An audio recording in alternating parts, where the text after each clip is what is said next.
Hey everyone, so today I want to give you an example of something that really irritates me, and that's kind of, I myself am a landlord, so I totally understand the landlord's perspective as it relates to, the complexities and the baloney that you have to go through with the landlord tenant board to get basic justice as it relates to the economic situation. But there's a reason the landlord tenant board exists, and it's to ensure that bad landlords don't take advantage of innocent tenants. Obviously, the worst case scenario is when you have a bad tenant and a good landlord, and the bad tenant has all the leverage once they're inside the home. This particular instance that happened today, I encountered. First I got a call from my client, past client, who is renting currently. And as they were renting, their landlord has been exceptionally pushy, especially during COVID-19. And wanting to constantly get access, trying to sell the property while they're living there. One of their family members has some severe health issues, or health issues that could, where if they had contracted COVID-19, could be fatal. So for examples like this, there's a reason why OREA came out with saying, don't try to sell or have in-person contact with tenanted properties, because you're kind of imposing a health risk on those tenants. Certainly there's a lot of examples where the landlord's a victim in this situation because the tenants definitely can take advantage of the landlord. But in this particular instance, the landlord has been consistently kind of, it's borderline harassment as far as the constant follow-ups, the letters in the mail. At the end of the day, the tenant's not trying to get in the way of the sale, but obviously trying to protect the health of the people inside the house. So this brings me to my point. Calls me today, says that the landlord had called a police officer to give them access to the house. I've had my fair share of dealings with the police as it relates to landlord-tenant board issues, because obviously you want to have them there to keep the peace.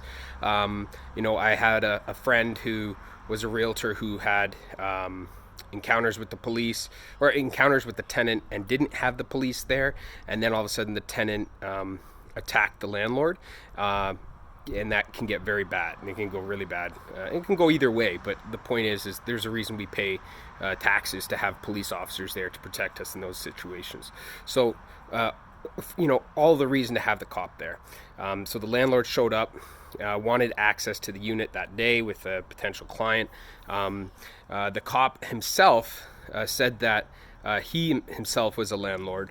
I got there after my client was trying to figure out what their rights were as it relates to having the police officer giving access to the property to the owner based upon their rights through the landlord-tenant board.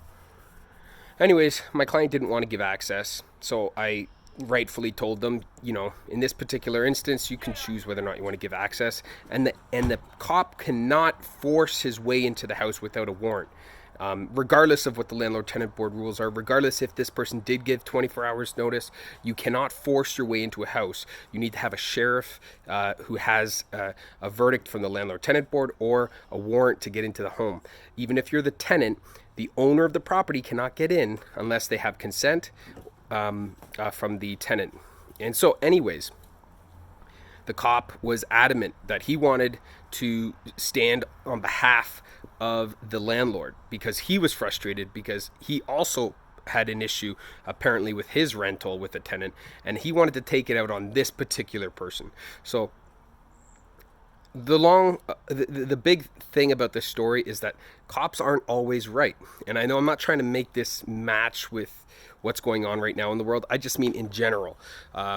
Cops don't know the landlord-tenant board. As much as they pretend they know a little bit about it and that they can provide a verdict, they're not there to be the judge and executioner of what they feel is right. They're there to enforce the law. They're there to record and keep the peace. But they're not there to come out with a verdict. They're not there to tell you what's going to happen in a court case at the landlord-tenant board, or what type of damages you're going to have to pay. But yet this police officer felt the need to intimidate this tenant in front of me. So obviously I stood up and I spoke on behalf of the tenant, and I schooled that cop about what exactly the rights this tenant had, and that his insinuation about what would happen at court was completely out of line. At the end of the day, cops have, specifically this cop, had a fairly big ego, and he felt the need to continuously intimidate and tell the tenant what's going to happen at court, how they're going to get sued, and that the landlord needed to get in right now. They made up this false accusation that the tenant wasn't getting inside, wasn't maintaining the property, that the landlord needed to put in a furnace filter. And I said, well, give them the furnace filter. They'll record putting it into the furnace, and your property will be maintained. But the whole point is this cop even wrote the report as if this was about maintaining the property, and it was all over a furnace filter, which is why this cop had to come here and then tell the tenants how to, that they needed to get in. This is the biggest load of crap I've ever heard, and I just can't stand when I see people getting taken advantage of because they don't know their rights. I've been there too. I've been in the opposite situation where the police officer was was more or less working on behalf of the tenant because the tenant had broken into my house, broken the window after having gotten evicted legally through the landlord-tenant board, and the police told me I had to give the key to this person. But at the time, I just assumed the cops were always right. They're always balanced opinions. They know the law. But I was so stupid then. It's so not true. They are not there to tell you, what is going to happen at a courtroom. They're there to enforce the law and keep the peace. That's it. Don't let a cop dictate terms to you without having some type of law backing it. If there's no law supporting the cop's actions, then definitely make sure you do your own research. And you can tell the cop to wait until you've had an opportunity to read up on your rights. Because at the end of the day, cops are there for everyone, not just an individual person. And every cop has an ego. Every cop has a bias. It's not to say that it's bad, but definitely they shouldn't be, some of them do bring that into the equation, and they do have that opinion, and they need to be more balanced. And I have a lot of friends that are cops, and I absolutely appreciate and there's absolutely necessity to have them.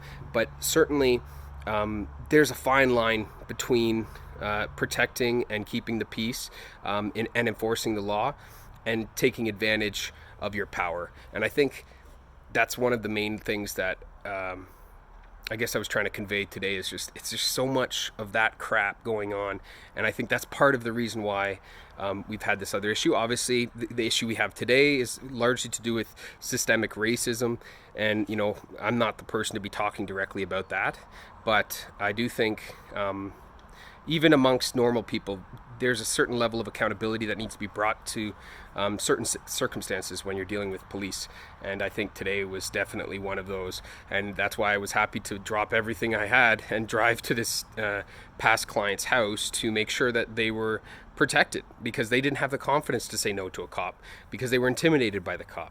And they felt like the cop had the ultimate authority to tell them what to do, despite the fact that the cops sometimes do overreach their rights and their role. And this was a senior this was like a cop like well into his 60s. It said he was on the force for a long time, talked a big game, but at the end of the day, I just knew more about the landlord-tenant board than he did. And then he ended up threatening me, actually.